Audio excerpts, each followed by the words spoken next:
this is Sheila with Successful Women Talk. Thanks for joining me today. Today's guest is someone that I've wanted to have on the show for a while. I love Jessica Kim from BabbaCo. She's such an inspiration to other women out there, and so having her on the show was super exciting for me. So on today's episode, we talk about business with Jessica. We talk about how she started her first business in her dorm room, how she sold that, the good, bad, and the ugly about that, how she got through business school, started her product-based business with BabbaCo, and then how she pivoted and actually turned that into a subscription model business. She has won multiple awards for her entrepreneurship, and she's just a treat to have on the show. So a wealth of knowledge, very inspirational for other women out there. Check out my interview with Jessica from BabbaCo. Also, don't forget to join us at www.successfulwomentalk.com and join the community. And join our email list, our VIP list. We'll send you tips, tricks, and efficiencies for running your business a little bit better.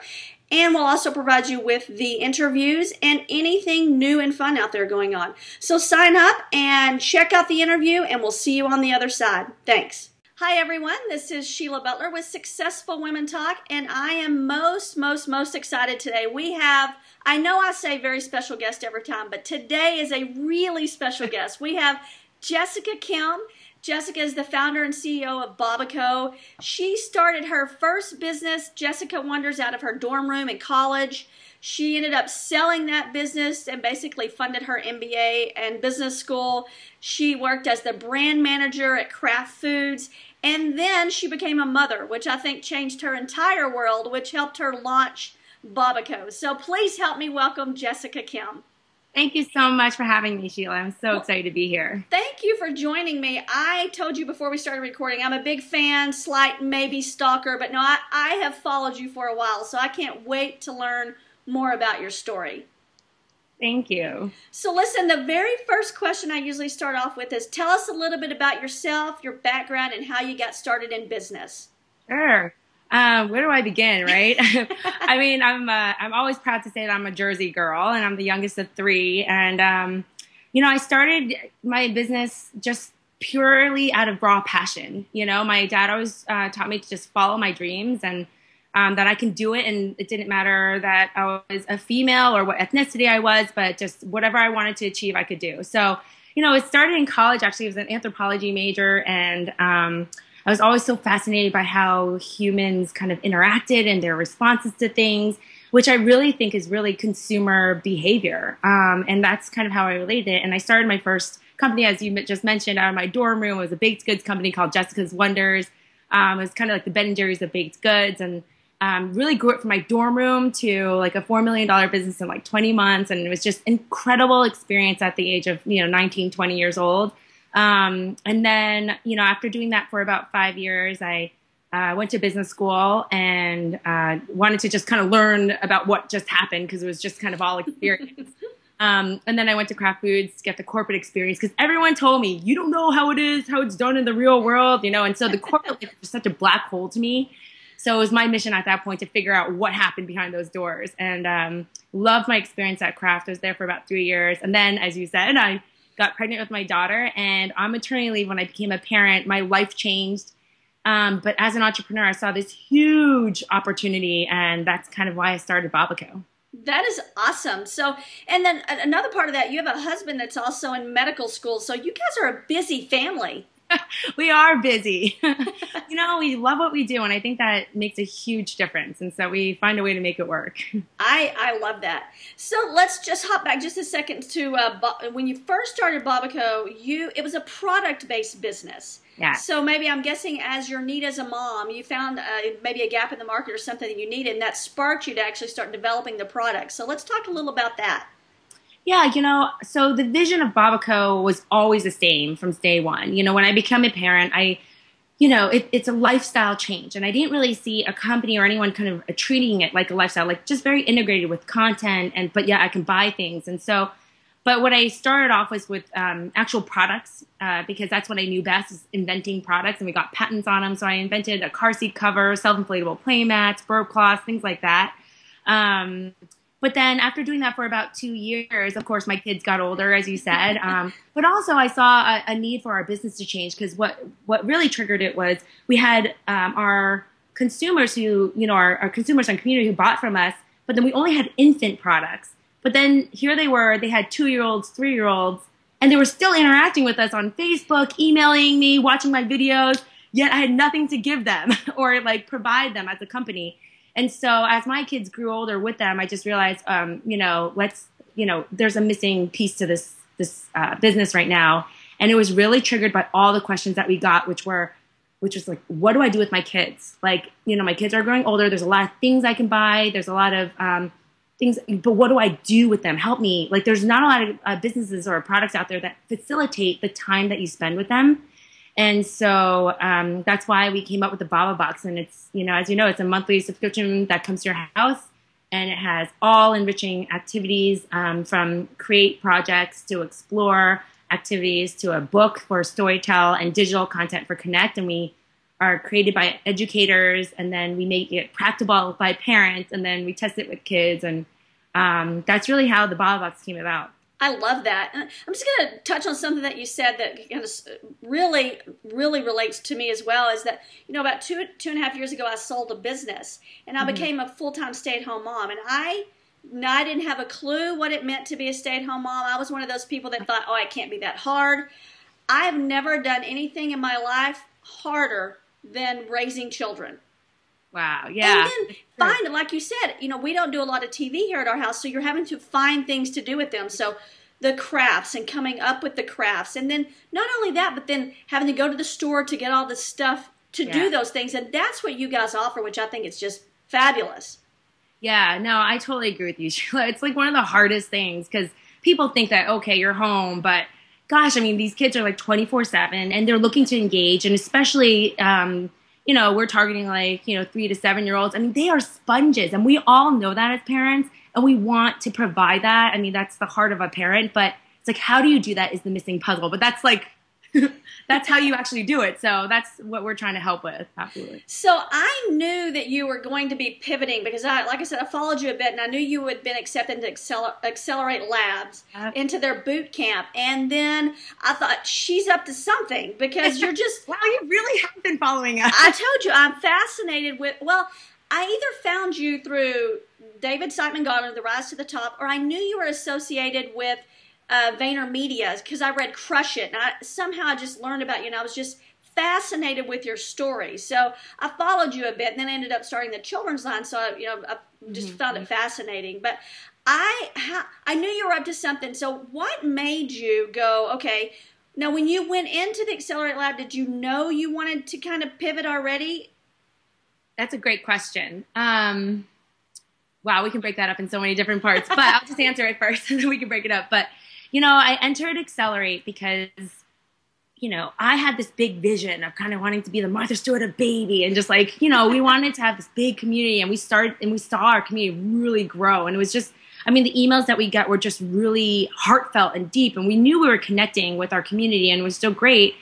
But I knew that there was something missing in my business, because we were just selling through a lot of retailers like Bye Bye Baby, Bed Bath Beyond, Amazon, and we didn't really have a direct, real relationship with our consumers on that commerce end of it. And so, I knew something was missing, but I knew what the strengths and weaknesses were of our business at that time. So I thought, okay, if we go into an incubator, the way it's set up is the first month you just get in front of all these mentors, tremendous mentors like founders and investors, and just incredible people. And then the second month is you work on it, and then you do the pitch and you raise money. And so I just thought, wow, get me in front of these mentors, because as you said, like, I believe in mentorship so much. And then we'll be able to achieve what figure out what we want to do. And it was so right, because it was literally on day 2 when it was just a cocktail event, and the program hadn't even started. But we just started talking to mentors, and I just talked to one who ended up being our lead investor in our first VC round, Paul Lee from Lightbank, and we just started talking about different business models, and flash sales, and wholesale model, and just content business and things like that. And as soon as we talked about subscription-based models being really effective if you have a great relationship and community, I said, that's what we have. That's what we have. So that's what triggered kind of the whole thought of going into a subscription-based model. I love that. So you had to go in with somewhat of an open mind.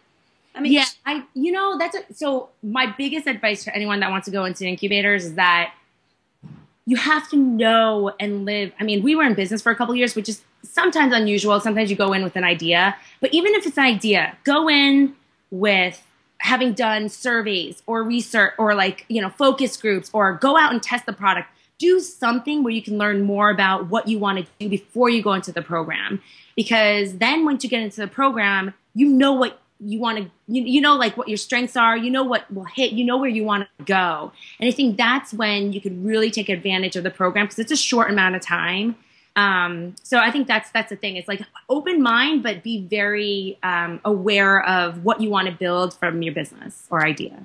And I love that. And I think from what you said is that you guys did have such a strong community. And I think, what do you call them? Baba mamas. And so from what I've seen, like, I know you were kind of a pioneer with videos as well. We'll talk about that in just a minute. But what I've learned from every interview that I've done with different business owners is listening and learning from your community. And it sounds like that's what you guys have done as well.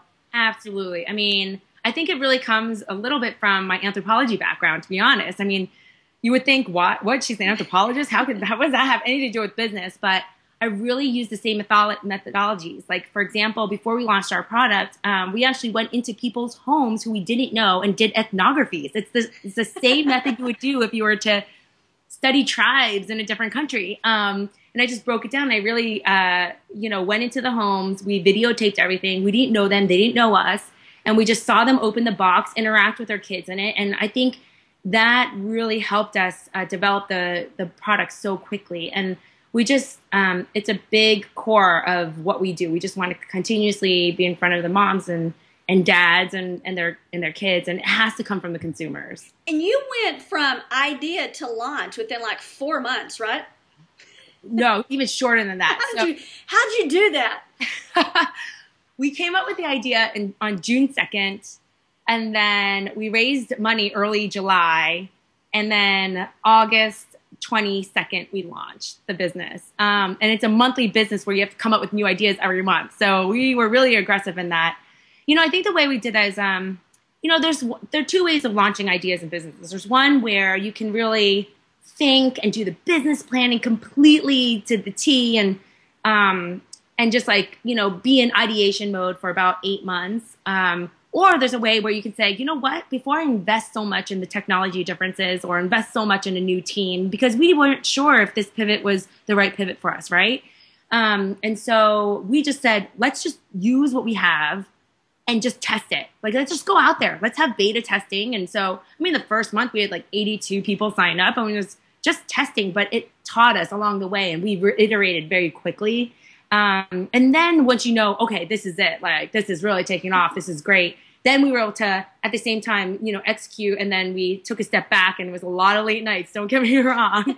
But a lot of late nights of just kind of building out the bigger infrastructure and, doing it right in the sense. But I believe in testing so much. Well, I know you guys probably launched a little bit early, because I think you launched even before you had the final version of what your box was going to look like. So your initial video and box but you did it. And I think that's important for people to understand. Sometimes you have to go. You have to just do it. Yeah, you do. And I think a lot of people think, oh, but if this isn't the final product, then everyone's going to know us for it. Again, I said my first month is 82 people. That's like nothing. There's I love them because they were my first testers. But, in the grand scheme of what you're building, it's very small. So, that's the time to kind of just go out there, see what works. And, we did come out with that white box, because initially I thought, I want to stand out from that brown box. I want to be white. But then after we went to so many people's homes, we saw how dirty it got. We almost wouldn't have, we sent test boxes to ourselves, but those are the kind of things that you don't even know until you're actually live. And so why not just test it early on when you have a small amount of people? And so we did that for the first like 4 or 5 months. It was a lot of testing. And it really built, we refined the product to what it is today. I love that, because I think that it's probably from your branding background and experience, but getting a box in the mail that's kind of dirty, Yeah. already probably sets the mindset for something different. So that's huge. I mean, that's really paying attention to the small things. Yeah. And then the other thing too is, especially for startups, I think part of the charm that your community will like is seeing you grow. Like, I mean, you've even seen us kind of grow that way. And so you kind of build that community to support you, and they help you. Like, we would be nowhere without our community. So I'm so grateful, and they've given us so much feedback. And I think there's that kind of intimate relationship that you have with your first, consumers that you can build if you do it authentically. So. Absolutely. Yeah. And it seems like you, and I mentioned this a little bit earlier, but how did you, I think I know some of this answer, but did you build your community? Because I know in the beginning you kind of started using video before video was popular. Yeah. You started blogging before blogging really got kind of popular, and you were hitting on parenting topics. Is that how you built your community to start with? Yes, it was. And it really was that was the whole heart of my whole business. As a mom myself, I wanted to see what was behind those companies, like who's making these products, like who's telling me all these things. And I just felt like that connection in just a real way. Like, I never say, hey, I'm the expert. I've been a nurse for 20 years. Like, that's actually, there's definitely that angle, and I actually use that as my resource. But my whole thing is I'm just like you and every mom out there. And I'm just, I have these entrepreneurial kind of spirit and opportunities that I'm just going to use that to make our lives easier. But it's really like, I don't know more than you, we're doing this together type of thing. And, so it's that kind of camaraderie that I wanted, that voice. And so that's why I wanted to blog. And that's why I did video, because I felt like video is, there's some things lost in blog. And as you can tell, like, I'm kind of a spaz. So I just I felt like I really wanted to connect. And so that's why we did video, and people responded really well to it.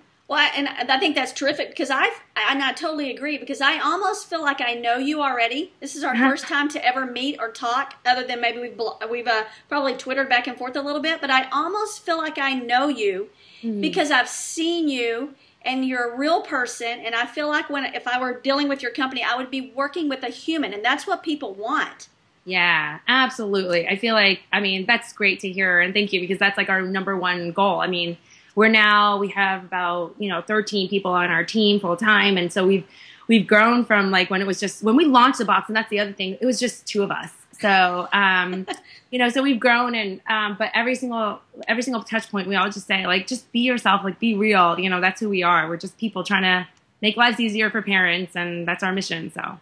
And how do you find those additional team members? Because I know when I was growing my first business, to hire that first employee, then the second, because then you start to give things up. And I'm like you, we grew our business to, multi-seven figures by being people. We communicate with our customers. So how do you find that team? Our team's awesome. I learned a lot of lessons of hiring and what to look for, and and I think that's always refining, right? But my team is just awesome. My philosophy in hiring is just hire leaders in every role.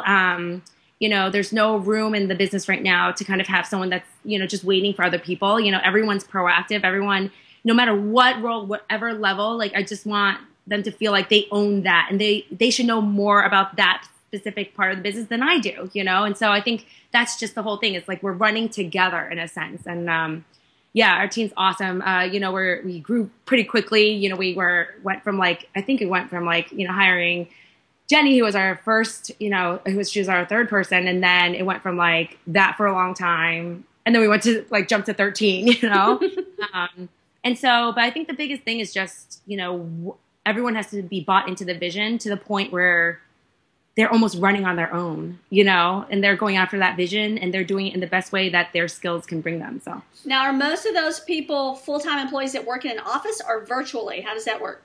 Yeah, so we're all in an office right now, but everyone kind of has their own. Everyone has a different stage of life, and so we always say we have our core hours, because there's nothing better than having the team together, right? Because then you feed off of each other, especially in a startup. That's a part of the fun of it. But then, of course, some people come earlier, stay later. We have parents, so they do the 9 to 5, and then they go home and do their job. But we definitely like the core hours in person.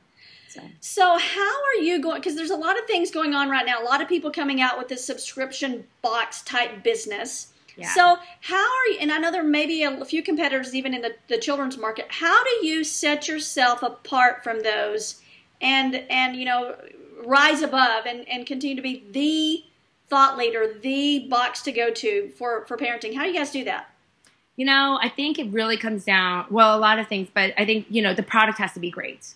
The product by far has to be the best product out there. And, I always say that even with our competitors, have them experience, we feel really confident in our products. So we're like, have them experience 3 months of theirs and 3 months of ours. And, they will see the difference. I mean, so even the product itself, I think we have the most holistic kind of approach to the product where we say create, explore, storytelling, connect, but that's not just, descriptors of our business. It's actually the components of how we think about it. We're created by educators, right? So, for me as a parent, I don't know. I didn't have an early childhood education, right? I mean, in the sense, I don't know what's right for a 3-year-old or a 4-year-old other than just being a mom. So the best product for me was I wanted it to be created by people who were experts in that, who knew what a 3-year-old was thinking, how a 4-year-old starts learning how to read and things like that. And so we pulled those experts together. And then, so I think that's a key differentiator because I think a lot of other ones are just more like, around made by other parents or things like that.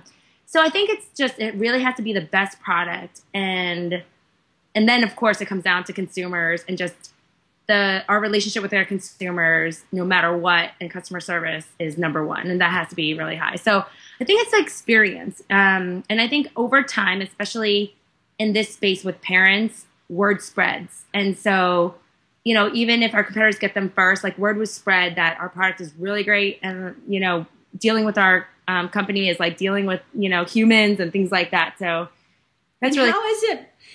Like you did some wholesale before with your product-based business, and I know you guys sold retail online as well, but how is it for running a business differently? How different is it between a subscription-based model, because then you've got monthly income coming in, versus products? That's a great question. I think it's the way we work. Subscription model is such a match because, we are able to build this relationship with consumers. And so the difference is that you don't have to get new consumers every single month or every day. So when we were a product-based business, when we would, promote our products and someone would buy it, and then, to keep growing, you have to get more and more and more and more new customers, like every single day. And so, your reach has to be much bigger. And then once you get customers in, you have to keep the business alive and grow in terms of revenue. You have to create new products and more products and more products. And that can get, as you know, because you had a kids line, can get capital intensive. And so for the subscription-based model, the great thing is on the operations side is that you can more easily predict what's going to happen the next month. So here are your members who are on, and they signed on either for a year at a time or monthly, but they're recurring. And so when you think about how many products do I need to order for next month, you have a strong base of actual kind of projections versus what should I kind of produce and hoping. Yeah, you're doing this sometimes with because the retailers now, they'll give you a projected or an estimate, but it's. Nothing's binding them. So last minute they can say, oh, actually we need half of that. And then you're stuck with that inventory, and which means your cash flow is kind of tied up. So on the operations end, it's been a real benefit for us. But then of course it's a different kind of production schedule because we have to come up with new products and new content every single month. So that's where the difficult part can be, because you have to keep coming up with new things, as opposed to when you have a hit product and it's a actual product, you can just, hey, this is a hit, let's make 5 million of these now, Right. So there's a pros and cons. And whenever people ask, should I become a subscription-based model? What do you think? I really think it just depends on what is your core strength and what is your mission and what do you want to do as a business. And if it makes sense for your consumers to get something on a monthly basis, and if you're set up on the back end to come up with those things, then it's a match. Absolutely. So let me ask you, what do you worked with VaynerMedia, right? So you worked with the Gary Vaynerchuk. Yeah, he's awesome. Was that early on when he was kind of just coming out with Crush It, or was that? He just launched his book, or he was about to launch his book, and he literally just started VaynerMedia. So the funny story with Gary and AJ, his brother, I love them to death. I just read a Smart Brief article, I just read one of those newsletters about entrepreneurship, and I just launched my business and everything. And he was talking, there's a feature on him about doing video and how he did flip cam videos and how he grew his business. I mean, you know the story, and just literally with flip cam video in his basement. And I was so inspired by that, because at that time I knew I wanted to do video, but I thought, oh, I'm a business now, so I have to, hire these expensive videographers and get great equipment and do all the editing and make it super fancy, and that's going to cost me so much. And so when I read his, I thought, wow, you can do it just on a flip cam. And that was that. And then I had dinner with one of my friends who actually worked at Hulu, and he was an old college friend of mine, so he knew about Jessica's Wonders, and we just caught up. And he's like, so how are you going to market your business? What are you going to do? I'm like, well, I'm going to make these videos. And I read about this Vayner something guy. Like, oh, Vaynerchuk. And I was like, yeah. And he was like, oh, I just worked with him because I work at Hulu, and we just signed him on. So I was like, what a coincidence. And, so it's just a small world, and they just kind of connected, and had one phone call with Gary, and we just hit it off. And it was, since then, he invested in the company, and then we started working with him. So he's still one of my investors, and just a great resource. That's a great story. I can see him really liking you, because he seems like somebody, I don't know him, but based on everything I've read and followed him as well, he seems like somebody that if he gives you an idea, he wants you to go with it. And you seem like the kind of person that when you get that knowledge, you're going to implement it, test it, and try it. So you guys, I could see that relationship going well. Yeah, he's great. I mean, it's just so great to have him on board. But you're right. I mean, I think whenever you build any kind of relationship with any kind of mentor or investor, I think that's the case. I mean, they want to be involved, especially with startups. The whole reason of getting involved with startups is because you can make an impact and everything. So to act upon it really quickly is always a good thing. So let me ask you this question. When I first started my children's line, it's because I had toddlers, right? So I had two kiddos. So I had someone ask me one day, what are you going to do? Like right now, it seems really interesting to you because that's the age they are. What happens when they're teenagers and you're no longer into the whole toddler thing? So how do you see that also? What do you see the growth of BabbaCo becoming? That's a great question. Because I do think a lot of my inspirations grow as my kids grow, But, I think this, parenting is my passion. And that's why even when I realized I was getting in, when I decided to start BabbaCo, and I was like, this is a long term. Do I really want to invest in this? And even when my kids are 30, I'm going to be a parent, and I'm going to want to be the best parent at that stage. And so I think for right now, starting at the early childhood kind of stage, I feel like that's a real strong base to what they become as an adult. And so I'm always going to have passion for that, because as a parent, if you think about where is in a very impactful kind of stage, I think this is it. So even when my kids grow older, sure, I'll probably blog about that. And, I'm sure, knowing me, something's going to be an extension to it. But I don't think this will ever get old, because this is like the base of, one of a woman, the adult becoming a parent. It's a transition that I'll always feel passionate about. And then it's such an impactful period for the kids. But then again, I do know that I will expand. Whenever I'll probably find holes in different areas of my life as I grow, and so it's going to keep growing. So that's terrific. Here, I guess. Well, if you had to give someone that was maybe thinking about starting a business, or maybe they have an idea, what advice would you give that woman that's maybe a little fearful of starting? But what advice would you give? I mean, it's really just gotta do something, you just have to make that first step. If you talk to, whenever I talk to, and I'm sure you do too, when you ever talk to all the entrepreneurs, it's really not getting because it can get overwhelming if you look at all the things, or where you want to be, and all the things that could happen wrong or anything. But if you just make that first step, whether it's research or reaching out to someone or emailing or having coffee, or there's a business plan competition, I'm just going to enter it. I don't know what's going to happen. Just committing to the next step will open your mind to and knowledge to get you to the next step, I mean, both businesses, I will say, I was not a professional baker. I was 19 years old. My mom was the worst baker, and that's why I became a baker, because she didn't know how to bake. And I just watched all those Food Network shows, and I literally just taught myself how to bake, and I committed to teaching myself how to bake the best brownies, and as a kid. And so, but then that, people say, how did you start the business? And how did you know how to go to, the big factories and things. And it's just like you talk to one person that leads to another person and everything. And same thing with BabbaCo. It's like I did not know how to sew. My first products were, sewn products, and they were fabric goods. And so what I did was I literally said, well, you know what? I know this is missing. I'm just going to create it. So I Googled and I taught myself how to sew off of YouTube. So we watched those 1920 or looked at those old manuals of the singer, sewing things. And I literally taught myself how to sew from scratch. And, and my product was not that pretty, but it was enough to get it to a seamstress to say, this is what I want, So I think, the best thing is never let anything hinder you from getting to where you want to be, whether it's your hard skill or anybody or closed doors. If you really feel that passion, you just have to go for it. Don't be afraid to ask. Yeah. And I think the biggest thing is networking. You never know where that's going to take you. And I really think everything in life happens for a reason, like you meeting up with your college friend that happened to know Gary Vaynerchuk. And I just love that. So I think that's important. Right. Yeah, I think networking and, it's networking, and even to break that down, it's just to be really authentic in that and to know how to kind of, I don't like the word pitch, but it is. It's really kind of pitching your passion and pitching your business idea, no matter what stage it is.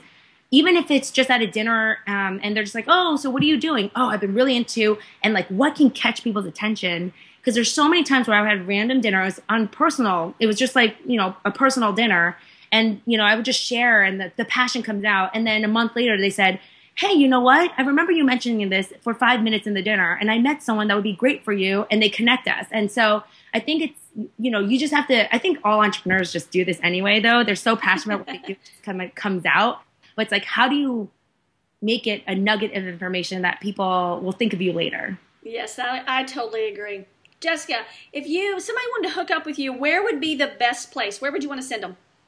So absolutely, our website is BabbaCo.com. It's BABBACO.com. Our Facebook is Facebook.com/BabbaCo. I'm actually the one that responds to everything, so you can always reach me there. My email is Jessica@BabbaCo.com. And on Twitter, Twitter we have both. We have @BabbaCo. And then we have @Jessica Nam Kim. It's NAMKIM. So you can reach me any of those places and I'll always respond. So. Perfect. And I will link all those up in the show notes. This has been terrific. I appreciate your talking with me. I love what you're doing. I can't wait to see what you do and where you take BabbaCo. It's amazing. You're such an inspiration. So I thank you. Well, thank you. And thank you for this type of show. It's so great that you're featuring these women, and I'm a huge supporter of yours. So thanks so much for having me on. Thank you, Jessica, and good luck with the new baby. Okay, thank you. Thank you. Okay, bye. Okay, that's our show, and thanks again for tuning in. Hey, I have a huge favor. I'd like for you to join us over at www.successfulwomentalk.com. Join our email list, and on that list, you'll be a VIP. You'll be receiving all of our newest updates, newest interviews, our newsletter, and any tips and tricks we have for organizing your business and getting raving fans and customers that actually just sing your praises. So again, thanks again for tuning in. Check us out next week for another episode of SuccessfulWomenTalk.com. Thanks, guys.